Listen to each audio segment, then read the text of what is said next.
విమానాలు గాల్లో ఎగిరిన తొలినాళ్లలో అవి ప్రమాదానికి గురైతే ఆచూకీ తెలుసుకోవడం కష్టంగా మారేది. అలా ఇప్పటిదాకా జాడ లేకుండా పోయిన కొన్ని విమాన ప్రమాదాల గురించి ఈ వీడియోలో తెలుసుకుందాం.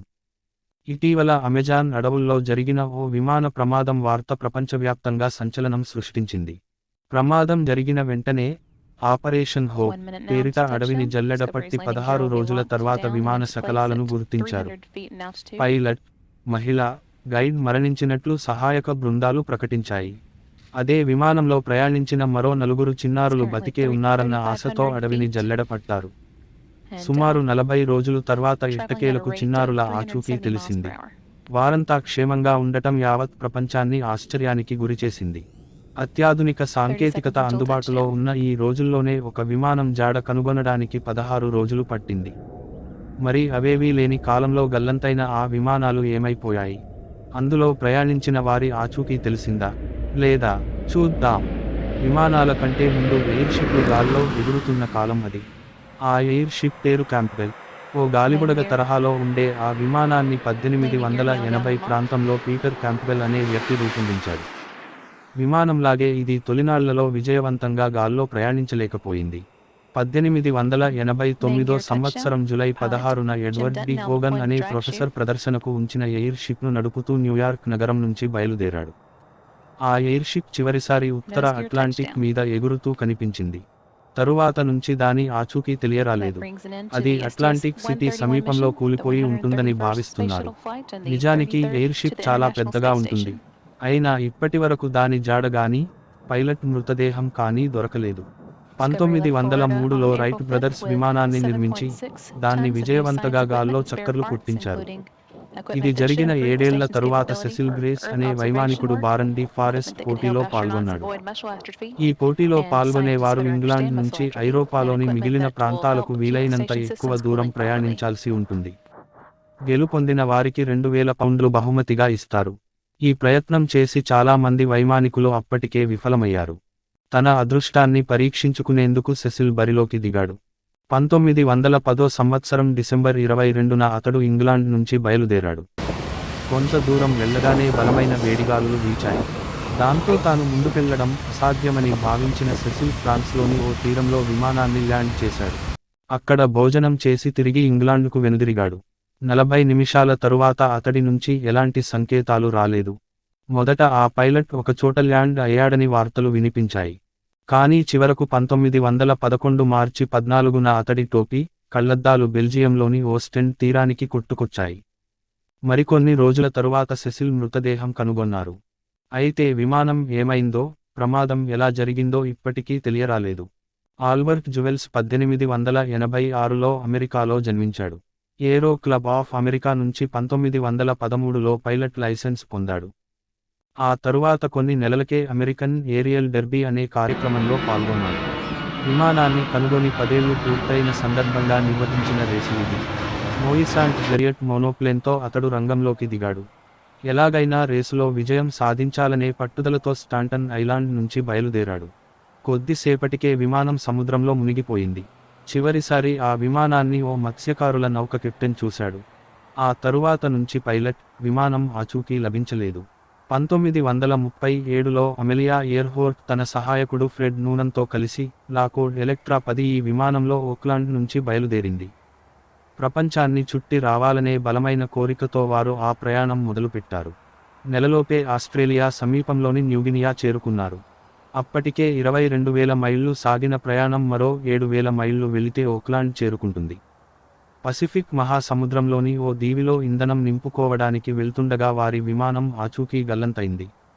ఎంత గాలించినా జాడ దొరకకపోవడంతో 1939 జనవరి 5న వారిద్దరూ మరణించినట్లు ప్రకటించారు. ఇంధనం అయిపోవడంతోనే వారి విమానం సముద్రంలో కూలిపోయి ఉంటుందని అంతా అనుమానిస్తున్నారు. 1991లో దొరికిన ఓ విమాన శకలం అమెలియా ప్రయాణించిన విమానంలోని భాగమని పరిశోధకులు 2022లో గుర్తించారు. అధునాతన ఇమేజింగ్ టెక్నాలజీ వినియోగించి దీన్ని కనుగొన్నారు. ప్రమాదం ఎలా జరిగిందో ఇప్పటికీ ఓ మిస్టరీగానే ఉండిపోయింది. ఫ్లైట్ 19 అనేది యునైటెడ్ స్టేట్స్ నేవీ శిక్షణ విమానం.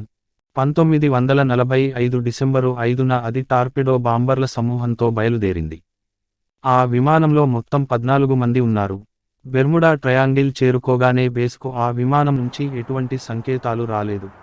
దాంతో అమెరికా నేవీ రెస్క్యూ ఆపరేషన్ నిర్వహించింది. సహాయక చర్యల్లో భాగంగా ఓ మెరైనర్ ఫ్లయింగ్ బోటు పంపించగా అది కూడా కనిపించకుండా పోయింది.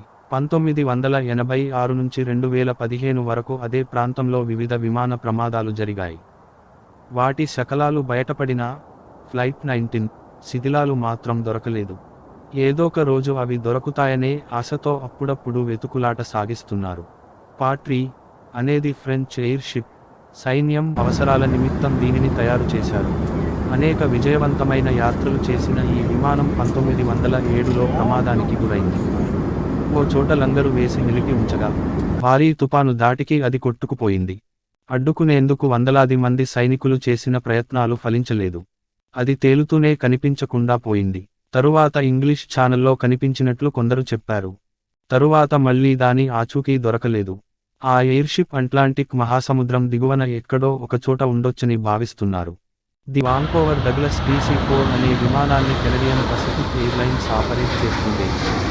1951 జూలై 21న విమానం వాంకోవర్ అంతర్జాతీయ విమానాశ్రయం నుంచి బయలుదేరింది. విమానం అలస్కా సమీపించగానే భారీ వర్షం, మంచు కురవడం మొదలైంది.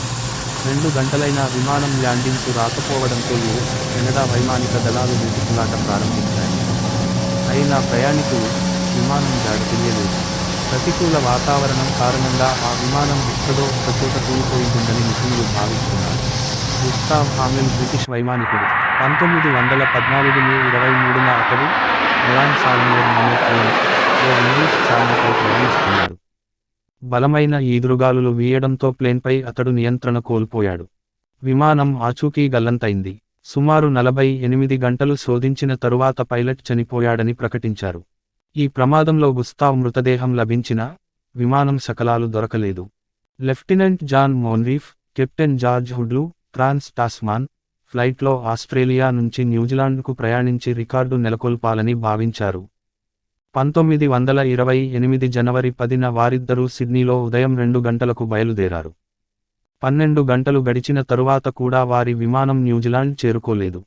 అంతకుముందే ఆ విమానం నుంచి రేడియో సిగ్నల్స్ అందాయి. వెంటనే విమానం ఆచూకీ కోసం గాలింపు చర్యలు చేపట్టారు. అయినా అవేవీ ఫలించలేదు. విమానం, ఆ ఇద్దరి ఆచూకీ మిస్టరీగా మిగిలిపోయింది.